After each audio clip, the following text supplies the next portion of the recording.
हमर दिल तोड़ के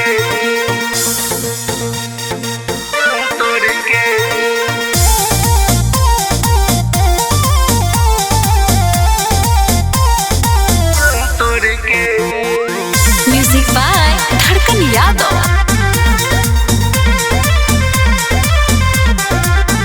हंसते हंसते तू रोइलू कर जा हमर दिल तोड़ के। हंसते हंसते तू रोइलू कर जा हमर दिल तोड़ के। जवन देखे के ना रहे देखैलू कर जा हमर दिल तोड़ के। हंसते हंसते तू रोइलू कर जा हमर दिल तोड़ के।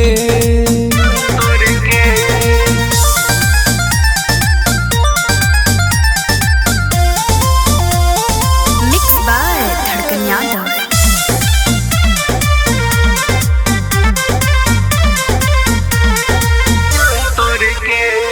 हमारा में कौन कमी ऐसन रहे कि दूसरा से जाके चिपकलू। हमके फंसा के दिलवा लगा के बाबू सोना जानू कहत रहलू। ऐसन कब मजबूरी हो हमसे बनावता दूरी हो।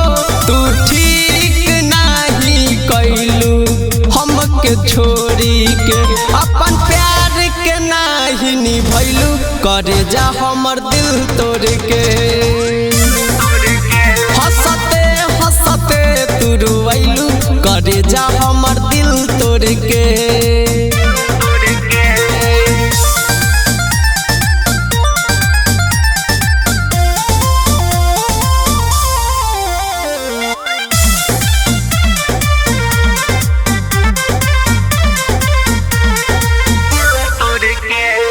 कैले रहू वादा तू साथ रहे के तब काहे धोखा हमके दिहलू।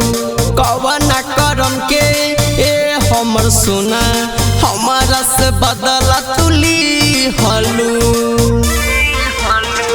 याद तोहर बड़ी आवे हो अखिया के लोरावा बोलावे हो।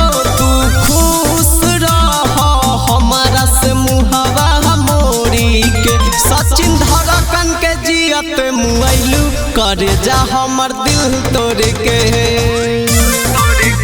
हंसते हंसते तू रोइलू करे जा हमर दिल तोड़ के। धड़कन रिकॉर्डिंग स्टूडियो दिल्ली।